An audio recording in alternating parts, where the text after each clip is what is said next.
కూడా ప్రజలకు తెలుసుకుంటారు. ఎట్టి పరిస్థితుల్లో రేపు జగన్మోహన్ రెడ్డి గారు మళ్ళీ ముఖ్యమంత్రి అయిన తర్వాత వీటన్నిటి తర్వాత క్షుణ్ణంగా దర్యాప్తు జరిగించాలి. దానికి అన్ని చర్యలు మేము చేపడతాం. ఏది ఏమైనా రామకృష్ణారెడ్డి గారి గెలుపు ఎవరో ఆపలేరు. మాచర్లలో ప్రజా బలంతో అతను 4 సార్లు గెలిచాడు, 5వ సారి గెలుస్తాడు. ఈరోజు ఏదో ఒక 4-5 అఫీషియల్స్ ని మేనేజ్ చేసి దొంగ వీడియోలు లీక్ చేసి కేసులు పెట్టినంత మాత్రాన భయపడే వ్యక్తులం కాదు. చాలా చూసాం ఈ ప్రాంతంలో రాజకీయాల్ని. ఖచ్చితంగా ప్రజాస్వామ్య పద్ధతిలో ముందుకు పోతాం, ఎదుర్కొంటాం. ఇంకా తెలుగుదేశం చెప్పే శ్రీరంగ నీతులు అంటారా? చంద్రబాబు నాయుడు గారు చెప్పే నీతులు ఎవరికి చెప్తాడు? ఇదే నసరావుపేటలో కోడెల శివప్రసాద్ గారు మంత్రిగా ఉన్నప్పుడు ఆయన ఇంట్లో బాంబులు వెళ్ళాయి. ఆయనకు మళ్ళీ మంత్రి ఇచ్చాడు గెలిచిన తర్వాత. ఆయన చెప్తున్నాడు.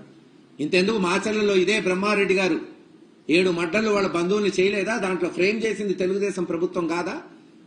ఆ రోజున్న తెలుగుదేశం ముఖ్యమంత్రిగా ఉన్న చంద్రబాబు నాయుడు గారు ఏమనగా బ్రహ్మారెడ్డిని పెట్టి నిరూపించలే? ఆ రోజు ముందుకు పోలేదా? మళ్ళీ ఈరోజు అతన్నే తెచ్చి క్యాండిడేట్ గా పెట్టారు. ఈరోజు అల్లర్లకు కారణం ఇవే కదా.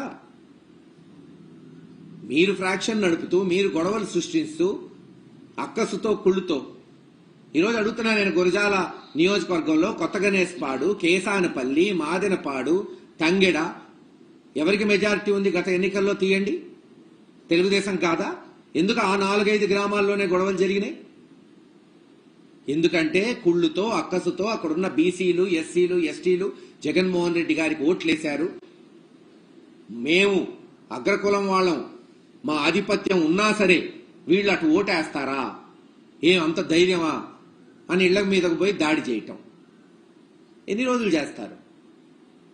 చూస్తాం. అది కూడా రాబోయే కాలంలో వీళ్ళందరికీ చట్టపరంగా ఎలా శిక్షలు పడాలో కూడా జగన్మోహన్ రెడ్డి గారు ముఖ్యమంత్రి అయిన తర్వాత తెలుస్తుంది. ఎలక్షన్ కమిషన్ న్యాయం చేస్తుందా అని ఆశిస్తున్నాం. కానీ జరగనప్పుడు ఎలక్షన్ కమిషన్ ఒకటే కాదు కదా, ప్రభుత్వాలు ఉంటాయి, కోర్టులు ఉంటాయి. కానీ దానివల్ల జరిగేదేంది? ఎలక్షన్ కమిషన్ ఒక విశ్వసనీయత పోతుంది. మీరు ఒక పార్టీ నాయకులు వీడియోలు విడుదల చేసి మరో పార్టీ నాయకులు విడుదల ఎందుకు చేయట్లేదు? ఖచ్చితంగా కలెక్టర్ గారిని కలుస్తాం, ఎలక్షన్ కమిషన్ ని కలుస్తాం. వాళ్ళు వెనకపోతే కోర్టుకు పోయేదే.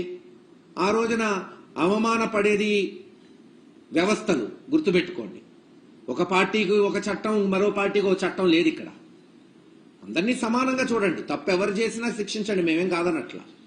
అలాగే నేను చెప్పిన గ్రామాల్లో రిగ్గింగ్ జరిగిందా జరగలేదా వీడియోలు చెప్పారు కదా. ఈరోజు ఎలక్షన్ కమిషన్ చెప్పారు వీడియో రికార్డింగ్ వల్లే ఈ ఇన్సిడెంట్ బయటకు వచ్చిందని. మరి వీడియో రికార్డింగ్ లో అంతకుముందు ఏముందో ఎందుకు చూపెట్టట్లేదు?